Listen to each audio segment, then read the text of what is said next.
Imagine walking into a crowded coffee shop on a typical afternoon. The average person walks in, sees a line of people, hears a vague hum of chatter, smells roasted beans, and looks for an empty table. Their brain operates in low resolution, grouping reality into broad, manageable categories. A crowd is just a crowd. A room is just a room. This is a vital survival mechanism designed to keep the human mind from short-circuiting under the sheer volume of data the universe throws at it every single millisecond. But then, there is another type of person. When a high-resolution mind walks into that same room, they don't just see a coffee shop. They perform an involuntary, instantaneous psychological and environmental autopsy of the entire space. Within 3 seconds, their brain registers 50 distinct data points that everyone else completely stepped over. They notice the slight defensive shift in a man's shoulders at the corner table when the door opens. They notice that the barista's smile is entirely structural. The muscles around her eyes aren't contracting, meaning she is exhausted or profoundly stressed. They spot the exact moment a couple stops touching feet under the table, signaling a sudden drop in the temperature of their conversation. They see a single misplaced key set, a subtle tear in a jacket sleeve, and the fact that the background music is exactly 2 decibels too loud for comfortable interaction. To the person who notices everything, the world is a loud, chaotic, hyper-detailed tapestry of subtext. They do not have to try to look for these things. Their brain simply refuses to filter them out. If you are one of these people, you have likely spent your entire life operating on an entirely different frequency than the people around you. You've probably been called too sensitive, paranoid, or neurotic.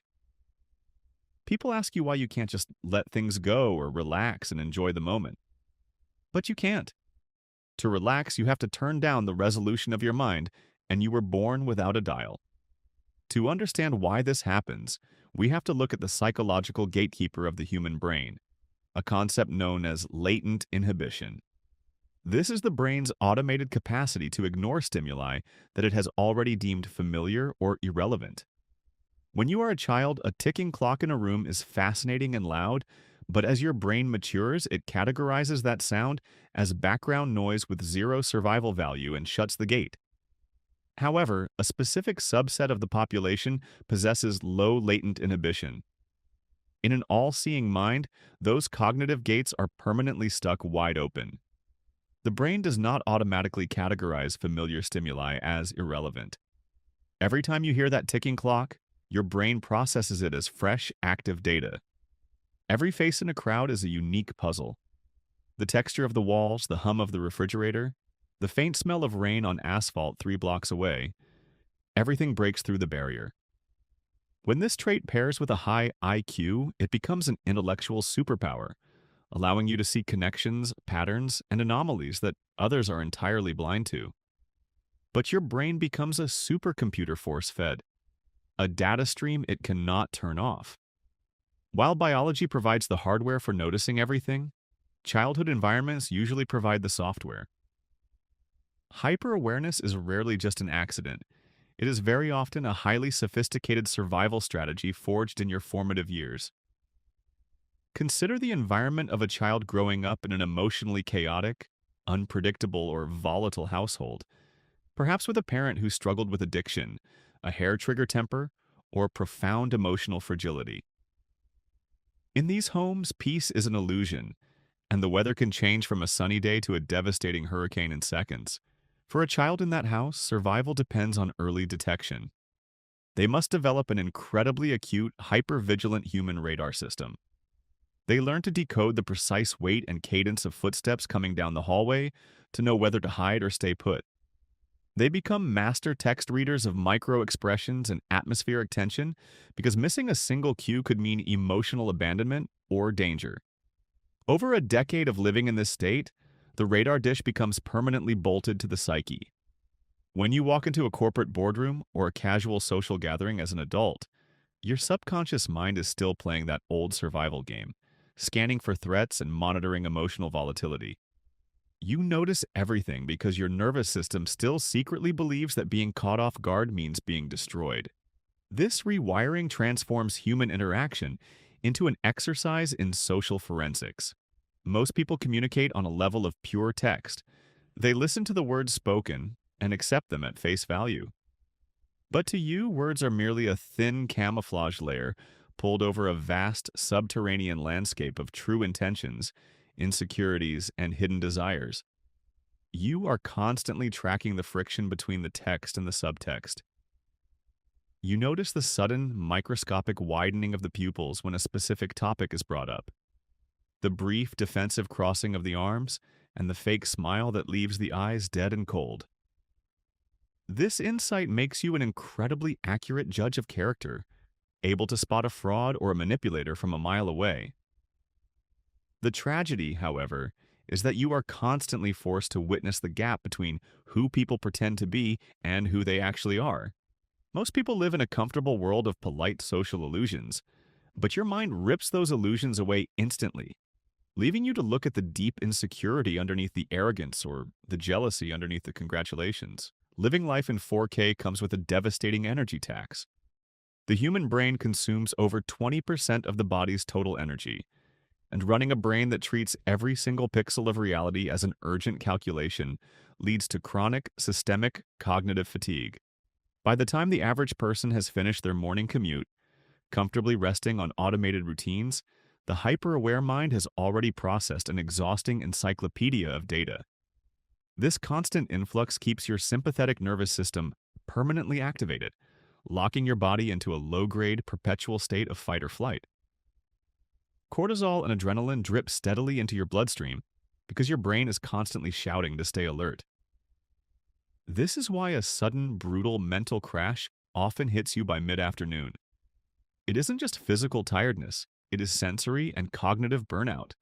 When you reach this state, the very things that make you brilliant turn into instruments of torture, where overlapping conversations stop being data points and become a deafening, chaotic wall of noise.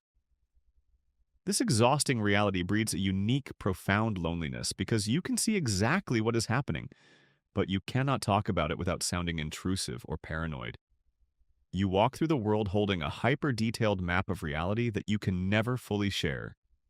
You watch friends make terrible life choices because you saw the red flags on day one, and you watch your workplace head toward a disaster because you noticed the subtle decay in system integrity months ago, only for your warnings to be dismissed as overthinking. You become a ghost in your own life, an observer who is deeply involved in the machinery of reality, but entirely isolated within the prison of their own insights. Furthermore, because of this sensory processing sensitivity, you don't just see the emotional states of others. You literally absorb them into your own nervous system like a walking psychic sponge, leaving you vulnerable to being hijacked by the emotional weather of whatever room you enter. Because of these symptoms, hyper-aware people are frequently misdiagnosed with clinical anxiety. But there is a structural difference between pathological anxiety and a high-resolution mind. Pathological anxiety is the creation of imaginary threats out of thin air. A high-resolution mind is not inventing data. It is simply seeing the real data that actually exists, but which others are too blind to notice. Your worry is often a logical analysis of a million tiny variables that are actually out of balance. To survive this without losing your sanity, your mind often develops a shield of analytical distance.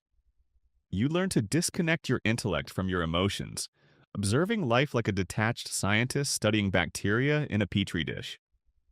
It makes you incredibly effective in a crisis, but it carries a heavy tax. By turning life into a perpetual research project, you lose the ability to actually live it, forever locked, outside the warm, messy reality of direct human experience.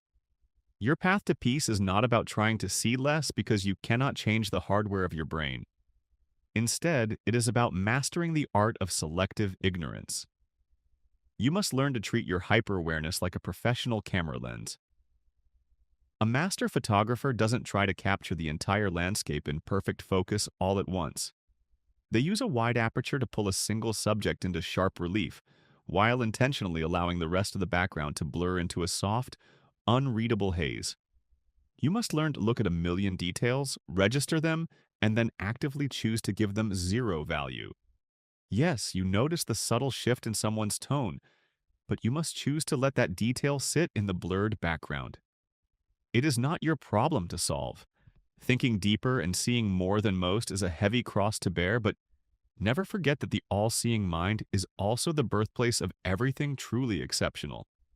It is the lens of the writer who captures the tragedy of human existence in a single sentence, the mind of the physician who spots the hidden symptom that saves a life, and the radar of the leader who sees the cultural currents shifting months before a collapse. Stop apologizing for your radar, and stop trying to thin out your thoughts for a low-resolution world. Protect your nervous system, guard your personal space, and learn when to let the background blur. The surface of the world is crowded with people content to walk through life in a fog, but the depths belong entirely to you.